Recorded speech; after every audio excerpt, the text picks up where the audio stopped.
হিন্দু গো ভগবানই তো 16,000 নারী বিয়া করছিল। আরে হ, শ্রীকৃষ্ণ তো সারা জীবন রাধার প্রেমেই জীবন কাটাইছে।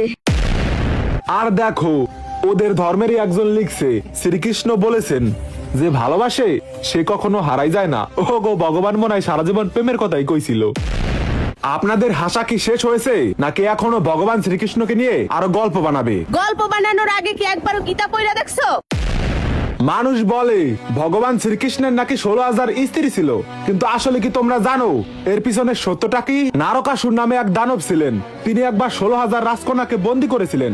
তখনকার সমাজ বলতো বন্দী হওয়া নারীরা আর কখনো সম্মান নিয়ে বাঁচতে পারবে না। তখন ভগবান শ্রীকৃষ্ণ কি করলেন জানো? তিনি তাদেরকে মুক্ত করলেন, আর এই সমাজ যাতে তাদেরকে অপমান করতে না পারে সেজন্য তিনি তাদেরকে নিজের নামের সঙ্গে যুক্ত করলেন। এটা ভোগের গল্প নয়, এটা সম্মান রক্ষার ইতিহাস। শ্রীকৃষ্ণকে শুধু প্রেমিক বানিয়ে ফেলাটা তোমাদের সবচেয়ে বড় অজ্ঞতা। তিনি শুধু প্রেম করেননি, তিনি এমন জ্ঞান দিয়েছেন যা আজও পুরো পৃথিবীকে পথ দেখায়। যখন যুদ্ধক্ষেত্রে সবাই বিভ্রান্ত ছিল তখন তিনি দিয়েছিলেন গীতার জ্ঞান। তার মধ্যে সব আছে। তিনি ফাইটার, গায়ক, শিক্ষক, যোদ্ধা, আরো কত কি। তিনি সবকিছুর ঊর্ধ্বে, তার মহিমা চিরন্তন। দ্বারকানগরী সমুদ্রের মাঝে তৈরি করেছিলেন। তার চেয়ে বড় আর্কিটেক্ট আর কে? মানুষের মনের কথা যখন তখন বুঝতে পারতেন। তার চেয়ে বড় সাইকোলজিস্ট আর কে?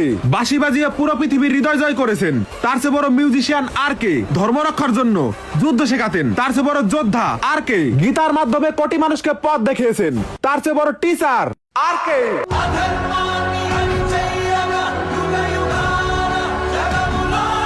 যদি আজকে সত্যি নিজেকে সনাতনী মনে করেন তাহলে আজকে কমেন্টে লিখুন জয় শ্রীকৃষ্ণ।